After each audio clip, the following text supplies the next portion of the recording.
All right, today we're diving into something that sounds like it's straight out of a sci-fi movie, but it's actually happening in labs right now. We're talking about a future where our technology isn't just built, it's alive.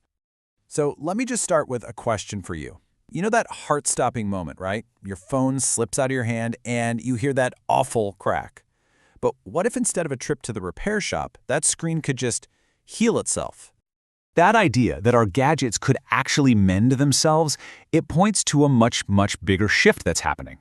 The line we've always drawn between the living world, biology, and the artificial world of machines, well, that line is starting to get really blurry. And today we're going to look at two incredible innovations that are pretty much erasing it. Materials that heal themselves and robots that are literally alive. Okay, first up, let's talk about materials that can mimic one of life's most amazing tricks, resilience. I mean, just imagine a world built from stuff that simply refuses to stay broken. The whole concept is inspired directly by nature. Think about it. When you get a cut, your skin just knows what to do. It heals.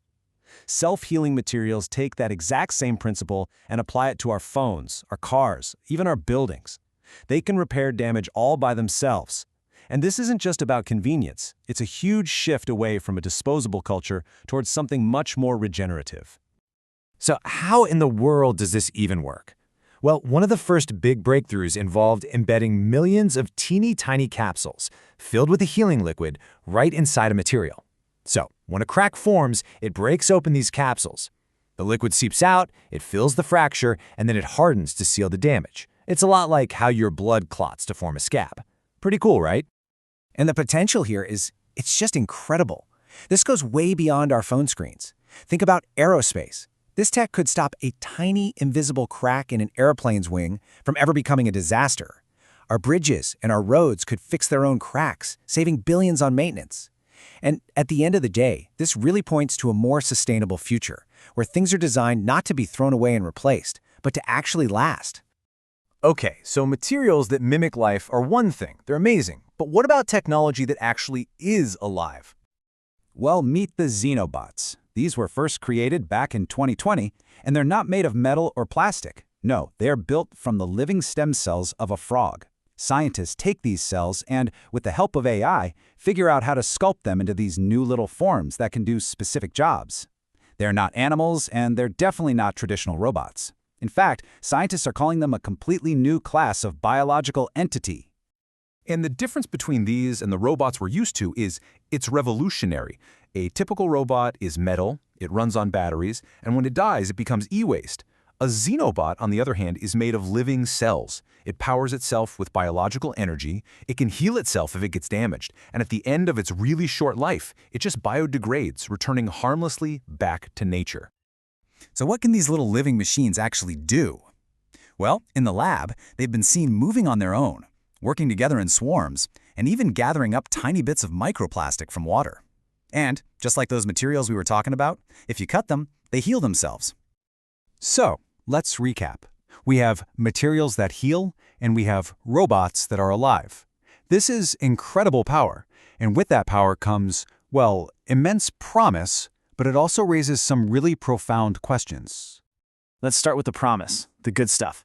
Imagine microscopic biodegradable robots sent into your body to deliver medicine right to a tumor, or to gently scrub plaque from your arteries. Or picture swarms of these Xenobots being released into the ocean to clean up oil spills or collect all those microplastics. The vision here is for a cleaner, healthier world that's basically maintained by living technology. But with all that promise comes peril, and it leads to some really serious questions. We are creating life, and we are giving it a purpose, but life by its very nature is unpredictable. So what happens if these living machines evolve in ways we never ever intended? And that brings us to these huge issues of control and accountability. Now, the Xenobots we have today can't reproduce on their own, but researchers are already looking into self-replication. So who's responsible if a swarm of autonomous, self-replicating biological agents goes rogue? When our technology is literally alive, who's in charge? We really don't have an answer for that yet. So as we start to wrap up, let's pull these two ideas, self-healing materials and living robots, back together. What does all of this tell us about the future that we're building right now?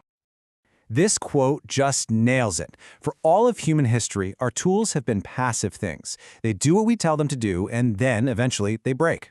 We are now entering a totally new era where our creations are active participants. They maintain themselves, they adapt, they are alive. So here's the ultimate takeaway. We're talking about so much more than just a few cool inventions. What we are witnessing is the beginning of an entirely new technological paradigm. This isn't just infotech or nanotech. This is living technology. And that leaves us with one last, really fascinating question. For thousands of years, we've been shaped by the tools we build, from the stone axe all the way to the internet. So, as we learn to build not just with stone or silicon, but with life itself, what will we become?